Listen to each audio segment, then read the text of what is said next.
Iraq economic news and points to ponder Thursday afternoon, August 14, 25.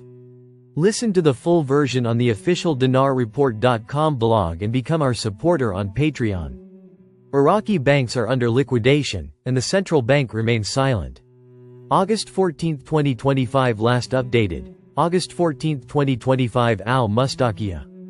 The governor of the Central Bank of Iraq recently revealed that 10 Iraqi banks are facing liquidation due to their inability to fully provide services to customers. In addition, some banks are facing sanctions that prevent them from dealing in US dollars. Despite the governor's announcement, the central bank has yet to publish an official list of these banks on its website, raising questions about why this information has not been disclosed to customers and relevant authorities. An informed source confirmed that the number of banks subject to liquidation may increase in the coming days, given the ongoing financial pressures and operational difficulties facing some banking institutions. This development comes at a time when the central bank is seeking to enhance financial stability and protect customer funds. But it faces significant challenges in enforcing transparency and accountability for struggling banks. Analysts suggest that not announcing the names of the banks may be aimed at avoiding customer panic or speculation on deposits. But it also raises investor concerns and raises questions about the effectiveness of banking oversight in Iraq. As these developments continue, citizens and customers await a detailed official statement from the central bank revealing the names of the affected banks and the measures taken to guarantee depositors' rights. Compared to last year, non-oil revenues declined by 43.6%.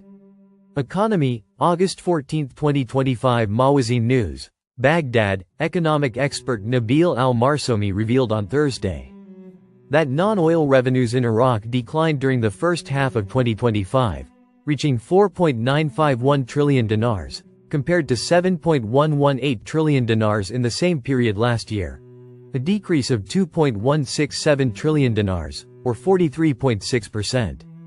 Al-Marsomi said in a post on his Facebook account, followed by Mawazin News, that this decline is the result of lower revenues from income and wealth taxes and fees, noting that planned non-oil revenues in the three-year budget amounted to 27 trillion dinars, which means a large gap between planned and actual revenues by the end of the year, which will lead to an increase in the actual deficit in the general budget. He added that the data showed a decline in the contribution of non-oil revenues to general revenues to only 8%, compared to 11% in the first half of 2024, a percentage far from the government's target of 20%. Why have non-oil revenues declined in Iraq? Nabil al-Marsomi answers. August 14, 2025. Baghdad, Iraq observer economist Nabil al-Marsomi explained the decline in non-oil revenues in Iraq during the first half of 2025. After recording a modest figure of 4.951 trillion dinars, compared to 7.118 trillion dinars in the first half of last year, a decrease of 2.167 trillion dinars, or a decrease of 43.6%.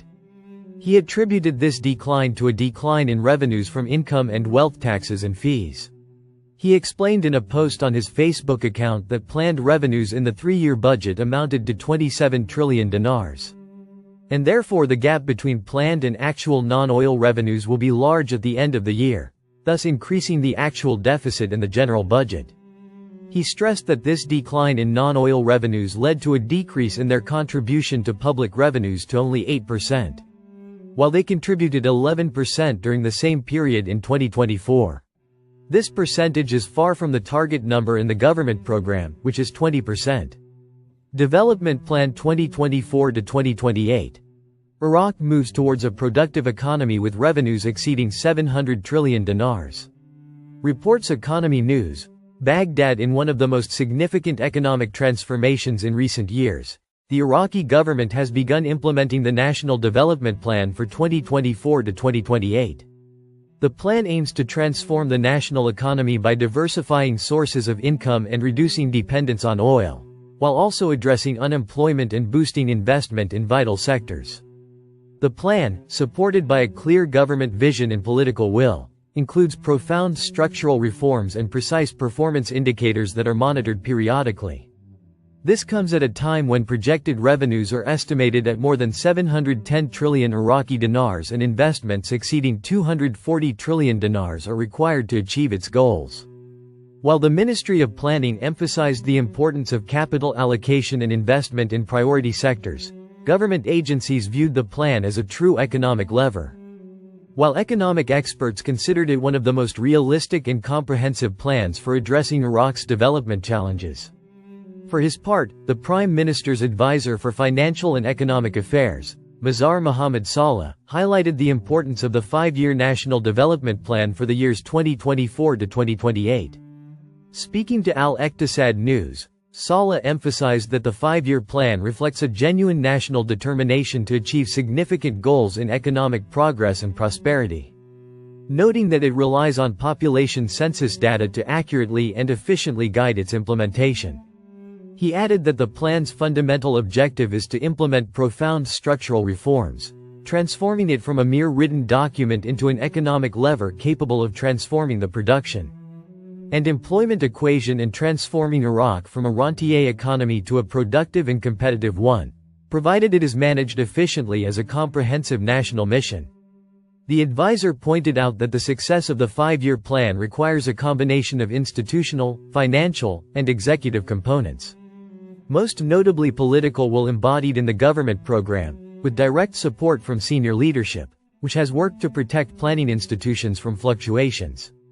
He also stressed the importance of providing a binding legislative and regulatory framework to transform the plan into a law that defines objectives, resources, and responsible parties, in addition to ensuring sustainable and diversified funding consisting of oil revenues, private investments, and soft development loans.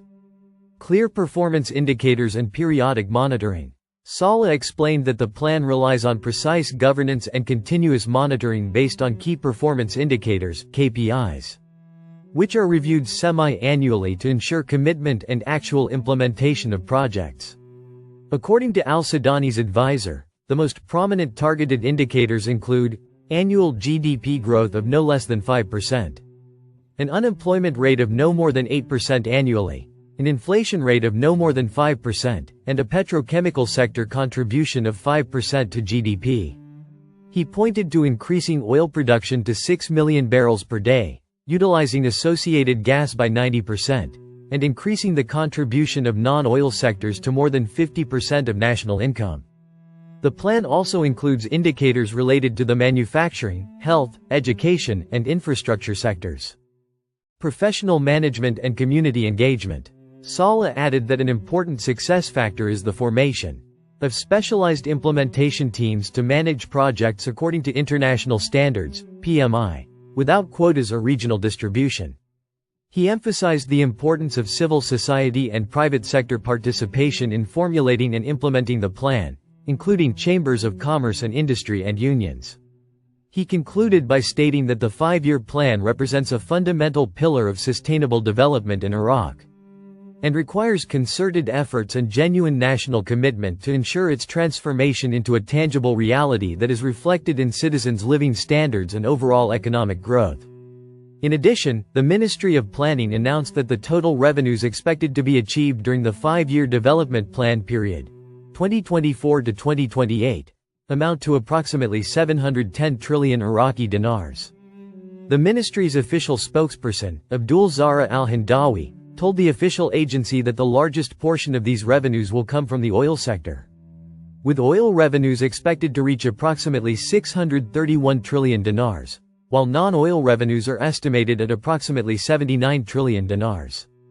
Al-Hindawi added that the 5-year plan estimated the volume of investments required to achieve the targeted economic growth rate of 4.24% during its implementation period at more than 241 trillion dinars. Meanwhile, economic researcher Ali Dadouche asserted that the recently prepared 5-year plan is one of the best studies to address the reality of the Iraqi economy, addressing key economic challenges and presenting future investment opportunities to advance the country's development. In an interview with Al-Iqtisad News, Dadouche explained that the plan sets ambitious macroeconomic trends, most notably achieving a targeted growth rate of 5% to 6% on an annual average. In addition to targeting natural inflation, stabilizing the exchange rate, and reducing the general budget deficit. He pointed out that the plan focused on productive sectors, particularly agriculture and food industries, by adopting modern irrigation systems and strategic crops with high water returns, and by establishing specialized logistics and manufacturing zones for dates, grains, poultry, and dairy products, with the aim of enhancing import substitution and increasing local added value. According to Dadush, the plan also addressed challenges in other sectors, such as the digital economy, payment systems, and financial sector reform, along with private sector development and increased employment opportunities.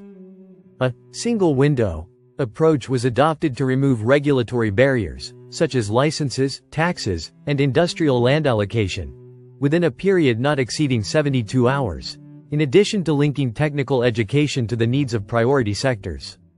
Regarding the components of the plan's success, the researcher stressed the importance of having clear governance and issuing a playbook for projects that includes the stages of selection, financing, implementation, monitoring, and evaluation, in addition to shifting from item budgets to program and performance budgets, so that each plan includes a program with performance indicators, a direct supervisor, a specific budget, and clear outputs.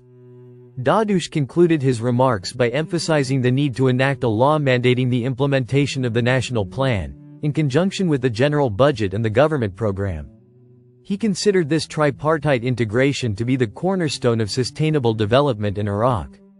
The Ministry of Planning believes that the largest share of capital formation will be allocated to the oil sector, at 27.4%, followed by the housing ownership sector, at 22.5%, and then social development services, at 20.8%. She pointed out that the water and electricity sector will constitute 8.6% of the total planned capital formation, while the manufacturing sector's share will be approximately 7.8%. Listen to the full version on the official dinarreport.com blog and become our supporter on Patreon. Source: dinarrecaps.com